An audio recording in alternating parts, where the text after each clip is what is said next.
En cas d'une petite plaie n'incluant que la peau, on commencera par couper délicatement les poils se trouvant à proximité de la blessure.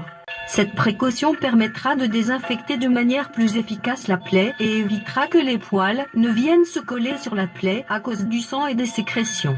Ensuite, on désinfectera la plaie à l'aide d'une compresse trempée dans une solution antiseptique, par exemple de la bétadine diluée.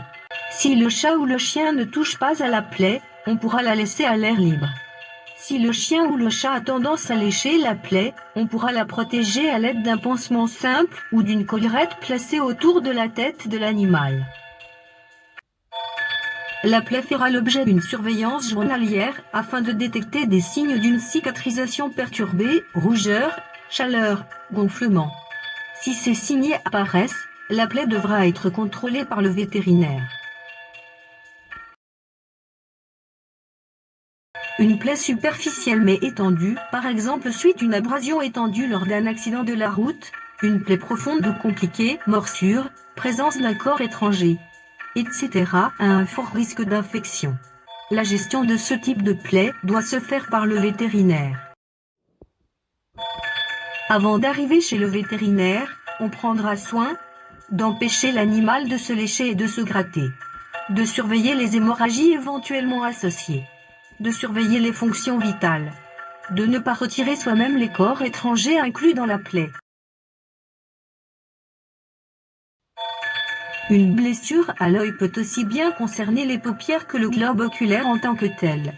Dans les deux cas de figure, l'œil doit être examiné par le vétérinaire, qui déterminera le degré d'atteinte et les médicaments à administrer. La visite chez le vétérinaire doit se faire sans tarder pour donner les meilleures chances de guérison à l'œil. Dans l'attente, il vaut mieux ne rien faire à part empêcher le chien ou le chat de se gratter l'œil. Toutefois, si la cornée a été en contact avec un produit chimique ou corrosif, on pourra immédiatement rincer l'œil et la cornée à l'aide de sérum physiologique ou d'acide borique.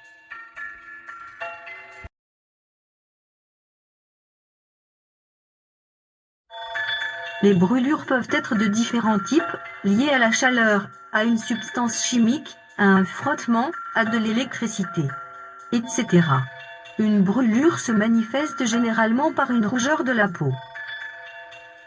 Si la brûlure est simple, rougeur limitée, il faut refroidir la zone concernée pendant 5 bonnes minutes à l'aide d'eau froide, gel sans pression.